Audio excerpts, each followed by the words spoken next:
Hello everyone, स्वागत है आपका ट्रू ट्यूटर में। यहाँ पर मैं एक बात बताने आज आया हूँ मेरे दूसरे वीडियो में कि बहुत सारे स्टूडेंट्स मुझे ऐसे कंप्लेंट करते हैं कि सर जब हम पढ़ाई करते हैं तो उसमें कंसंट्रेशन नहीं आ रही है।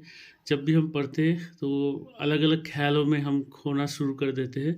ये प्रॉब्लम बहुत ही नॉर्मल प्रॉब्लम है, ये कोई प्रॉब्लम है नहीं एक्चुअली। ये होता है स्टूडेंट्स लाइफ में, सभी को कहीं ना कहीं ऐसा डिस्ट्रैक्शंस आते रहते हैं। तो ऐसे डिस्ट्रैक्शन से बचने का एक ही तरीका है कि आपको कुछ उपाय मैं अभी बताऊंगा, उससे आप थोड़ा बहुत हो तो रिलीफ मिलेगा ही आपको। ठीक है, ऐसे भी कोई उपाय बताऊंगा जो हम सब फॉलो कर रहे हैं, स्टिल वो आपके लिए सही नहीं है, स्टूडेंट लाइफ में वो सही नहीं है। ठीक है, तो वॉइस क्लियर आने के लिए मैंने अपना पंखा बंद कर दिया है। आपको आशा करता हूँ वॉइस क्लियर आ रहा होगा। पहला बात बताना चाहूँगा, डिस्ट्रैक्शन से आप क्या समझते हैं कि जैसे हम पढ़ाई कर रहे हैं या कोई काम कर रहे हैं तो आपको दूसरी जगह में मन चला जाता है। तो ये एक नेचुरल सी बात है, ह्यूमन बीइंग है, इंसान है भाई, इतना तो होता ही है। स्पेशली स्टूडेंट लाइफ में ये ज़्यादा होता है। तो इससे बचने का एक ही तरीका है कि अगर हम पढ़ाई से पहले या पढ़ाई के वक्त फ़ोन को जितना हो सके अवॉइड करना है, मोबाइल फ़ोन को, जो प्रेजेंट टेक्नोलॉजी डिमांड करती है कि आप ज़्यादा से ज़्यादा फ़ोन को यूज़ कीजिए। सोशल मीडिया बोलिए, कोई भी सोशल साइट्स, वेबसाइट्स, ये सब चाहते हैं कि कस्टमर फ़ोन ज़्यादा यूज़ करे। वो ऐसे ऐसे कंटेंट बनाते हैं, ऐसे ऐसे तरीक़ों से प्रमोशन करते हैं अपना कि आपको बाध्य करते हैं कि फ़ोन का यूज़ करें। आप सपोज सोशल मीडिया में जैसे इंस्टाग्राम, फेसबुक, व्हाट्सएप, इसको इस तरह से डिज़ाइन किया गया है कि आपको मोटिवेशन मिले कि आप इसे यूज़ करें। ये जो मोटिवेशन आपको दे रहा है, यही उनका एक बिजनेस ट्रिक्स है। अब मैं ये नहीं बोलूँगा कि वो कोई गलत काम कर रहे हैं, बहुत गलत काम कर भी रहे, बट कॉमर्शियली उनको ये एक बिजनेस पर्पस के लिए कर रहे हैं। बट हमें इतना सतर्क होना चाहिए कि किन एज में किन टाइम पे इन चीज़ों का यूज़ करना सही रहेगा।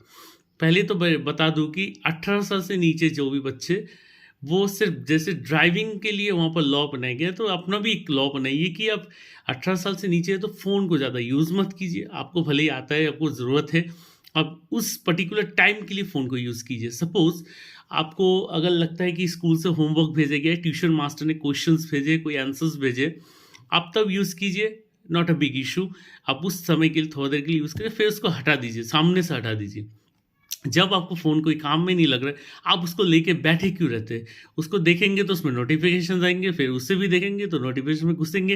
नोटिफ़िकेशन घुसने के बाद आपको देखेंगे क्या कितने लाइक्स आए, कितने कमेंट्स आए आपके फ़ोटो पे, वगैरह-वगैरह। ये कंटीन्यूअस प्रोसेस चलता रहेगा। इस तरीके से सोशल मीडिया को डिज़ाइन किया गया है।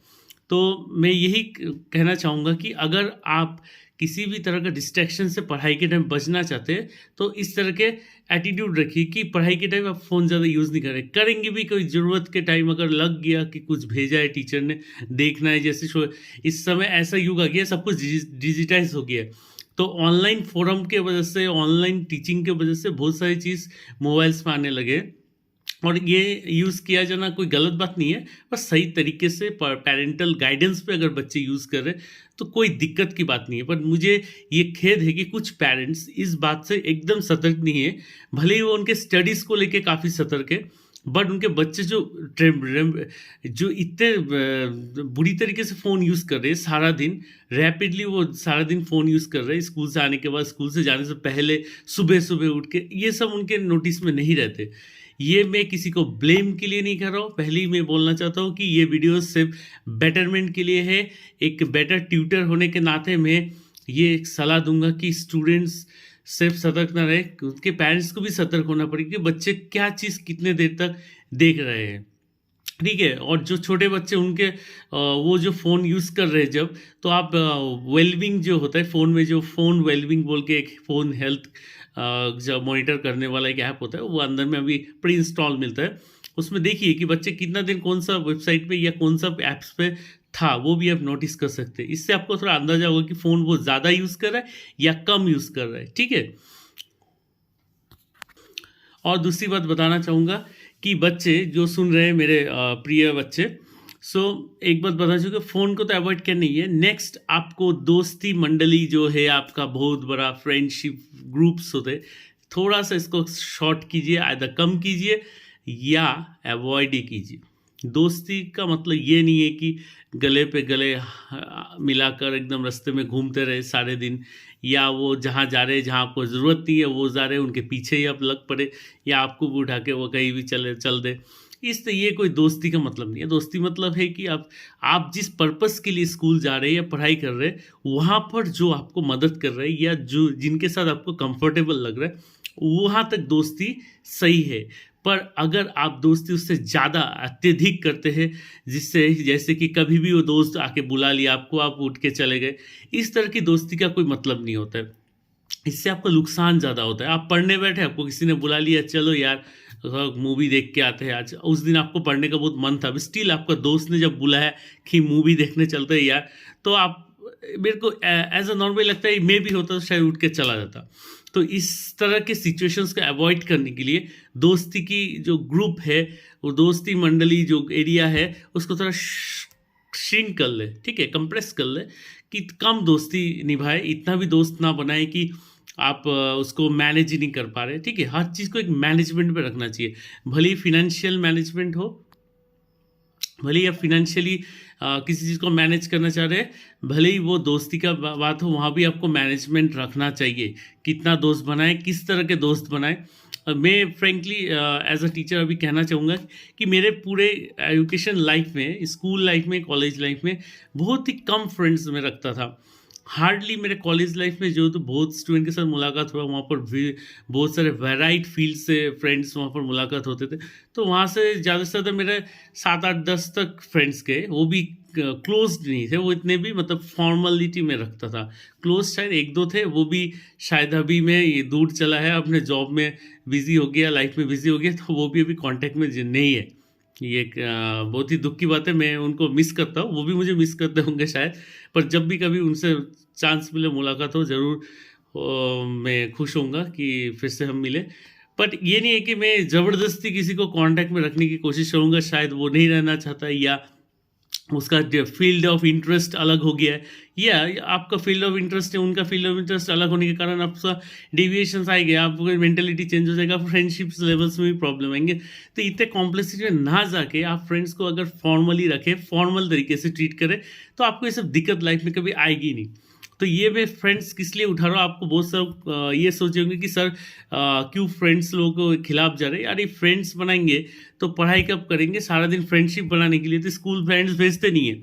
ऐसे भी पेरेंट्स जो बहुत मुश्किल से कमा रहे हैं, या दिन रात एक करके कमा रहे हैं, रात को 10 बजे शायद घर पे घुसते, फिर खा के सो जाते होंगे, फिर सुबह 4 5 बजे उठ के निकल जाते हैं ऑफिस के लिए। ये जो इस तरह के पेरेंट्स होते हैं, इनके बच्चों को ये तो समझना चाहिए, जो स्टूडेंट्स हो, आप लोग सामने देख रहे हो मेरे वीडियो, इतना तो समझिए कि आपका पेरेंट्स इतना मेहनत कर रहे हैं, इसके बावजूद आप अगर पढ़ाई नहीं करते, आप लाइफ में कुछ डिसिप्लिन पर्सनालिटी नहीं बनाते, सो क्या आपका जो पीछे जो पैसा खर्च हो रहा है वो किस मतलब का हो रहा है, ठीक है। या तो आप खुद कमाना फिर सीख जाइए, पेरेंट्स का पैसा अगर वेस्ट कर रहे हैं आपको लगता है, तो फिर खुद कमाइए, फिर खुद उड़ाइए। नहीं तो इस तरह से पेरेंट्स दिन रात मेहनत कर रहे हैं और आप उसी पैसे से ऐशो आराम कर के ज़िंदगी जीना चाह रहे हैं, तो ये गलत तरीका है, ठीक है। ऐसे अमेरिका में बच्चे वहाँ पर 18 ईयर्स कंप्लीट होते ही कमाना सीख जाते हैं, उससे पहले भी कोई कोई 14 15 साल में शुरू कर देते हैं। बट इंडिया में ये कल्चर नहीं है फिलहाल। इंडिया में मम्मी पापा हमारे 25 26 28 30 साल तक भी बिठा के खिलाते हैं, पालते हैं सही तरीके से, फिर भी पेरेंट्स को आप यहाँ पर भला बुरा कहने में पीछे नहीं हटते हैं हम लोग। सो इस तरह के एटीट्यूड मत रखिए। अगर आपको लगता है कि सही तरीके से पढ़ के पेरेंट्स के लिए कुछ करना चाहते हैं तो पढ़िए। ये दोस्त मंडली बना के अपना समय व्यर्थ मत कीजिए। अभी सही समय, अगर समझ जाते हैं तो आपका लाइफ तैयार हो जाएगा, अगर आप नहीं समझते आपको भुगतना पड़ेगा जब पेरेंट्स आपके पास नहीं होंगे। बिकॉज एडुकेशन मीन्स, एक बात बता दूं कि मार्क्स नहीं उठाना, मार्कशीट में 99.99% देखना, ये कोई आपका परफॉर्मेंस या आपका कोई पर्सनालिटी शो कर रहा है, ऐसा कोई बात नहीं है। कभी कभी 65% वाले बच्चे भी बड़े बड़े एग्जाम्स क्रैक कर रहे हैं, बड़े बड़े पदों पे जा रहे हैं, कभी कभी फेलियर स्टूडेंट्स भी जा रहे हैं। बट मैंने एक ही बात बोला है कि पर्सनालिटी बनाइए। कोई भी बुलाए तो आप चले जाए, आपका कोई दिमाग नहीं है, आपका कोई पर्सनालिटी नहीं है। कभी भी कोई बुला रहा है, किसी के इशारों पे आप चल रहे हैं, तो ये कोई अच्छा पर्सनालिटी नहीं है। भले ही आप मार्क्स कम पाए, पर अपना एक एटीट्यूड पर्सनालिटी बनाइए, बहुत काम में देगा आपको। आप दुनिया के सबसे अमीर रिचेस्ट पर्सन बोलिए, हाई पर्सनालिटी प्रोफाइल पर्सन्स जिन लोगों का नाम आप जानते भी हो, एलन मस्क, वॉरेन बफेट, ठीक है, जितने भी बड़े बड़े माइक्रोसॉफ्ट के जो बिल गेट्स है, इनके इनके नाम तो आप जानते होंगे। ये किस लिए इतना पॉपुलर है? ये अपने ज़्यादा से ज़्यादा समय पढ़ाई पे देते, खुद के स्किल डेवलपमेंट में देते, अपने स्किल, अपना क्वालिटी डेवलप करते हैं, बुक्स पे समय ज़्यादा व्यतीत करते हैं, बहुत सारी किताबें पढ़ते हैं। पर क्या आज हम लोग ये सब करते हैं? आप खुद से पूछिए। आज हम सोशल मीडिया पे एक तरह से नेट पे फंसे हुए हैं, सारा दिन सोशल मीडिया की वजह से आपको गलत एटीट्यूड्स भी मिलते हैं, किसी के प्रति घृणा भी पैदा हो सकता है। आपको ये पता नहीं होगा कि सोशल मीडिया किसी के प्रति आपको घृणा भी क्रिएट कर सकता है, आपके ब्रेन में एक वायरस इंसर्ट कर सकता है, किसी के प्रति आप इरिटेट हो जाए, इस तरह के वायरस, ठीक है। आपका खुद का ब्रेन यूजिंग कैपेसिटी एकदम कमा के ख़त्म कर सकता है ये सोशल मीडिया। ये सब आप अगर जानते हो तो अभी से स्टॉप कीजिए, सोशल मीडिया को अवॉइड कीजिए, फ्रेंडशिप कम रखिए, ठीक है। ये 2 चीज़ अगर अवॉइड करेंगे तो काफ़ी हद तक आपको कंसंट्रेशन इंक्रीज होता दिखेगा। और भी मैं छोटे मोटे बात यूज़ करना चाहूँगा जो आप जनरली इंटरनेट पे आप देखते ही है, जैसे है मेडिटेशन मतलब ये नहीं कि एकदम योगा के पोज में ज़बरदस्त लगा के टाइट होके बैठ जाए, आपको कंफर्टेबल फील नहीं हो रहा है। योगा मतलब आप खुद को सबसे सेपरेट होके आप थोड़ा शांत जगह में बैठ के थोड़ा ईश्वर को याद कीजिए। अगर आप ईश्वर को मानते हैं, मानना तो चाहिए ही, ईश्वर है ये साइंस भी मानता है, तो आप कौन है नहीं मानने वाले। अगर आप नहीं भी मानते तो मैं कुछ कर नहीं सकता, बट इतना बोलूँगा कि ईश्वर को नहीं मानते तो नेचर के पावर, गॉड्स के द्वारा दिए गए ये जो नेचर है, इसको भी अगर मानते हैं तो इसका भी थोड़ा रेस्पेक्ट कीजिए, थोड़ा इसको फील कीजिए। जब आप आँख बंद करके नेचर को फील करेंगे, जब आप पक्षियों की आवाज़ सुनने की कोशिश करेंगे, भले ही आजकल पक्षियाँ बहुत कम दिखती है बिकॉज इतने पोल्यूशन के कारण पक्षियाँ भी अब जी नहीं पा रहे, तो स्टिल आप कोशिश करेंगे। इस तरह का आपका एटीट्यूड रहेगा तो आपका लाइफ एक दूसरे डायरेक्शन में जाएगा। बट अगर आप अपनी ही धुन में चलना चाहते हैं, अपने फ्रेंड्स मंडली लेके बिजी है, तो आप समझ लीजिए कोई फ्रेंड्स आपके पास में नहीं रहने वाला। ये टेबल ठोक के मैं आज बोल देता हूँ कि कोई भी फ्रेंड्स लाइफ में आपके पास नहीं रहने वाला, ठीक है। जब आपको जीना है ज़िंदगी में तो खुद तैयार होना पड़ेगा। भले ही कोई फ्रेंड्स आज आपको नोट्स दे के 2 बातें बोल के आपको मोटिवेट करता होगा, ठीक है, फ्यूचर में आपको कोई काम नहीं देने वाला। फ्रेंड्स ने यहाँ आपका स्किल, आपका एटीट्यूड, आपका हार्डवर्क, आपका कॉन्फिडेंस, ये मैटर करता है। तो तैयार हो जाइए बच्चों। यही बात से मैं आपका मैसेज यही समाप्त करता हूँ। इस तरह के वीडियो पाने के लिए मेरे चैनल को सब्सक्राइब कीजिए और लाइक कीजिए और ज़्यादा से ज़्यादा शेयर कीजिए। जितना आप मुझे मोटिवेट करेंगे मैं उतना ही आगे अच्छे कंटेंट लाने की कोशिश करूँगा। धन्यवाद। आप सब स्वस्थ रहिए, अच्छा रहिए। और मेरे प्रिय बच्चों, आप ज़रूर इस तरह के वीडियो देखिए और दोस्तों में भी शेयर कीजिए। कोई दोस्ती में मैं दरार डालने की कोशिश नहीं किया हो यहाँ पर इस वीडियो में। ये आपकी मर्ज़ी है, आपका ज़िंदगी है। मैंने सही राह दिखा दिया है, डायरेक्शन दिखा दिया है। आपको अगर लाइफ में कुछ बनना है तो फॉलो कीजिए, अगर नहीं बनना है तो आप खुद सोच लीजिए आपको क्या करना है। धन्यवाद।